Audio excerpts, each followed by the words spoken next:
Мили хора, идвам от съседна Елада, по поръчение на Бога, на виното и веселието, Дионисий, при това хубаво село, при тези добри люди. Те се славят, че правят най-хубавото мелнишко вино. Даже боговете на Олимп се черпят с това чародейно питие. А сега на работа по дружина, че лозето, както казват, не ще, както казва народа, не ще молитва, а иска мотика. Хайде, я дръж, помогни, хайде. Така. Така.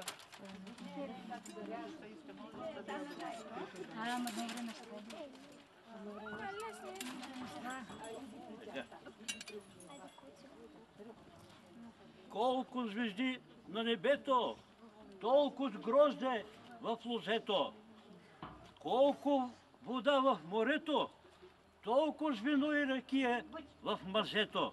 Честито, лозари!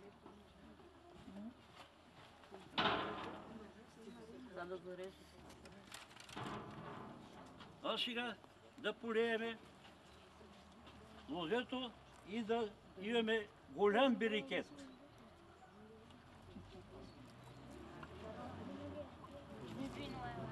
Хайде, на здраве, лозари!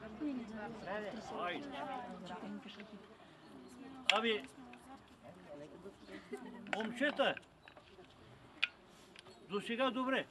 А сега, като трябва да се копае лозето, кой ще копа лозето? Лозарите! Лозарите! А кой ще пие виното? Ние! Това е. Така, както казват хората, Абдал лоза копе, юнак вино пие. Така да бъде. Айде, щит. Има ли някой да зареш? Айде, кой? Петър? Айде.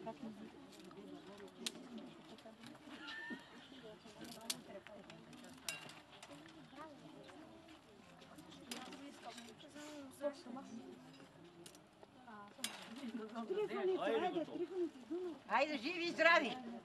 От всяка гижа набъчва. Като пророк. Айде. И ти ли ще даде? Айде. Моя помощник тук. Варди, баба, варди. Айде. Браво. Ето кой ще да замести тук. Кой ще работи? Да зарежа. И ти. Заповядай. Айде. Вардите, теля, вардите, баба, теля. Не се убият. Да не развалиме.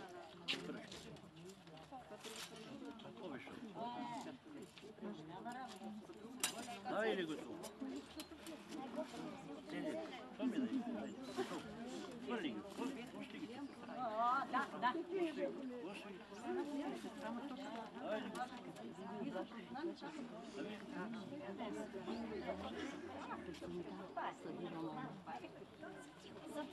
А вие, момичета, ще кажете ли нещо? Айде да чуем.